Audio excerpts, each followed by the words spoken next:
Isn't it curious? There are more great liners on the oceans today than there were at the height of transatlantic travel. That the jet plane, in capturing the travelers, has lost the voyagers and left cruising healthier than ever. And the reason? In an age of hurry-up, we long for the elegance, the luxury of being pampered in the leisurely first-class crossings of times gone by.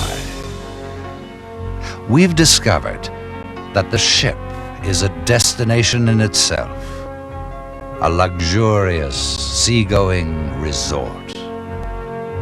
The SS Rotterdam, flagship of the Holland American line fleet, embodies the spirit and unmatched quality and style of an era when sailing on an ocean liner was the only civilized way to travel.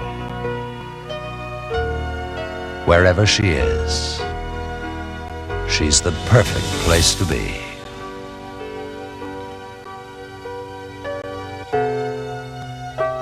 Now, on the occasion of the Rotterdam's 30th birthday, Holland American Line turns the spotlight on its proud flagships. Here to guide you through the innovations and treasures of the Rotterdam is Mr. Bill Miller, author of the Transatlantic Liners, Ocean Liners of the World, and many other books on cruising history.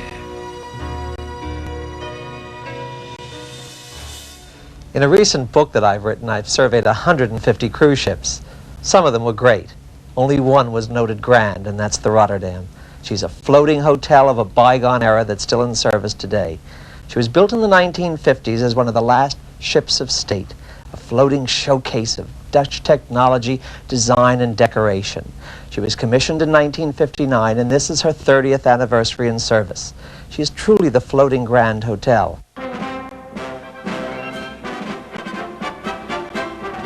Ik geef u de naam Rotterdam en wens u behouden vaart. She was launched in 1958 and aptly christened by the Queen of Holland, Juliana.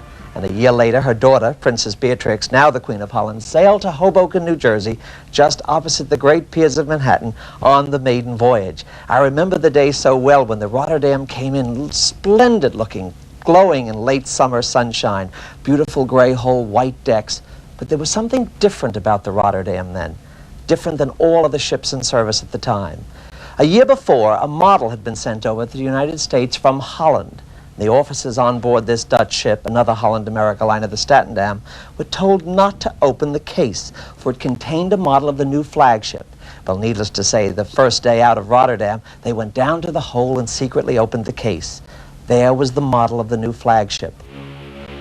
And much to their surprise, the ship didn't have any smokestacks. It had instead twin uptakes aft. And this made the Rotterdam special looking and unique. It made her a unique ship then, and it remains to be true to this very day. The Rotterdam came in, and when we saw her, we were all surprised. She looked splendid, however, a beautiful ship for her time, the ship of tomorrow, as they called her.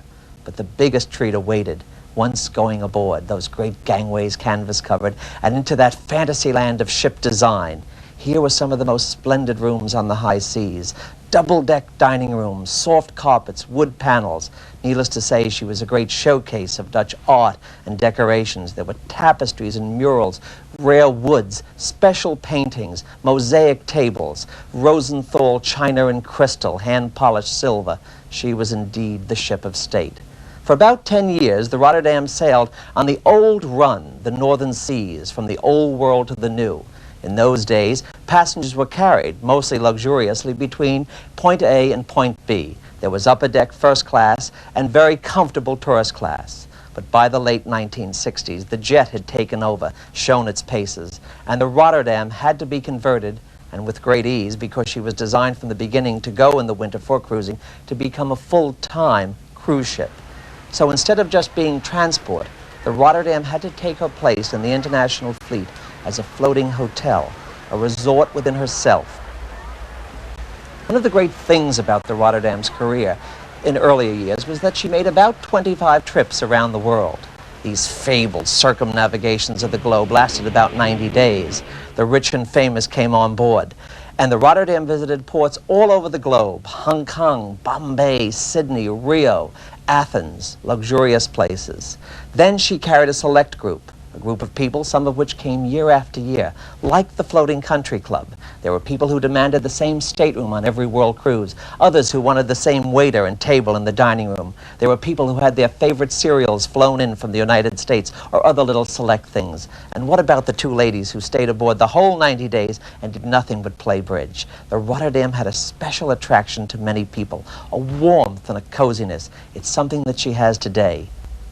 Part of this year, she's going to undergo a $10 million renewal, but one which will maintain her original ambiance, style, and especially her glamour. She'll continue to be the Grand Dame of the Holland America fleet.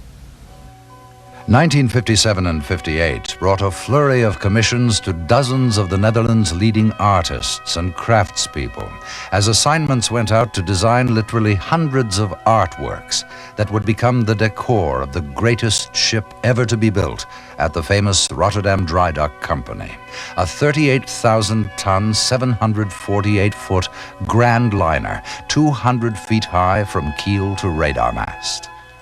The design was revolutionary, but that was no surprise from Holland America Line, which had a tradition of innovation in the design of passenger vessels. The first Rotterdam made her maiden voyage to New York from the Netherlands in 1872. An iron ship powered by both engine and sail, she carried 388 passengers. The second Rotterdam was a vessel bought from Great Britain for brief service while number 3 was being built to order. Rotterdam 3 was delivered in 1897, 8,300 tons and 483 feet long. She was the company's first twin-screw vessel. Rotterdam 4, completed in 1908, was 668 feet long and the first ship to feature an enclosed promenade deck for blustery transatlantic crossings. She carried 1,100 first and tourist class passengers and an amazing 2,500 steerage passengers as well. With dozens of crossings in many years' service, millions of Americans have this Rotterdam in their family history. Today's flagship Rotterdam, innovative in both structure and design, is 748 feet long with 10 sweeping passenger decks, making her the grandest of the line. But as impressive as she is on the outside, the true elegance and style of the Rotterdam is revealed once inside.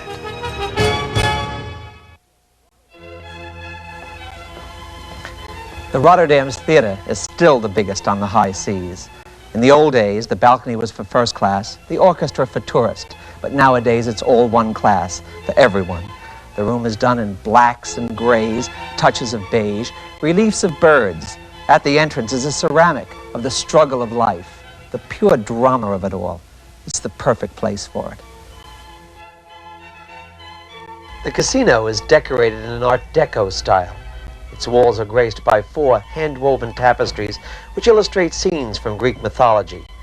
Over the casino fireplace are 9 white-carved wood panels representing exotic women from the literature of Erasmus. It has long been a tradition of Holland America Line to enhance its shipboard decor with priceless works of art.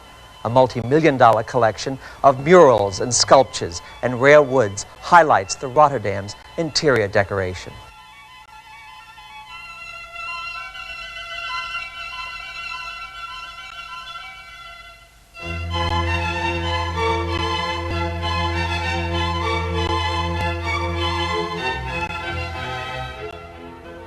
On the lower promenade deck are 4 small, bronze-like statues, which are the focal points of each corner of the foyer.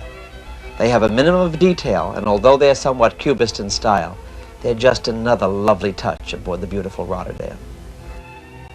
On the main deck, Holland's long links with the sea are shown on an antique map, which is hundreds of years old.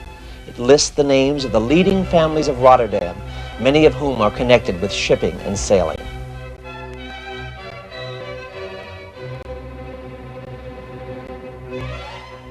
Two of my favorite rooms are the Odyssey and La Fontaine dining rooms.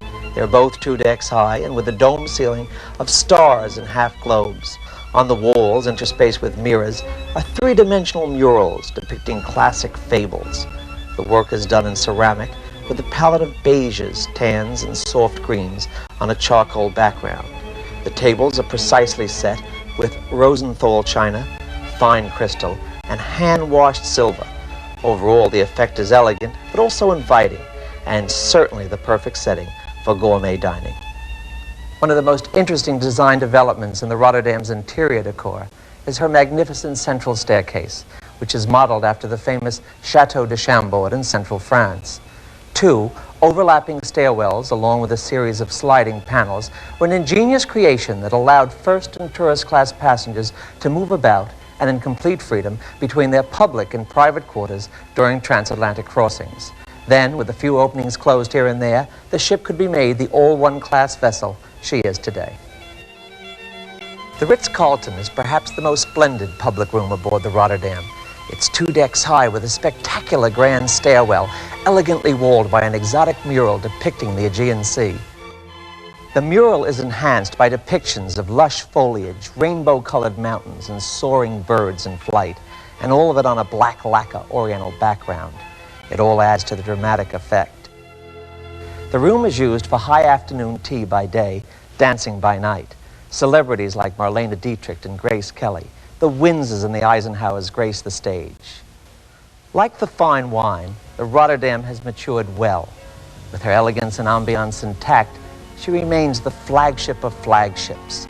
Unquestionably, she is the grande dame of the Holland American line fleet. The Grande Dame, indeed. The Rotterdam oversees the tradition of excellence reflected throughout the Holland American line fleet. Famous for high standards of service, Holland American Line has honed this tradition for over 116 years.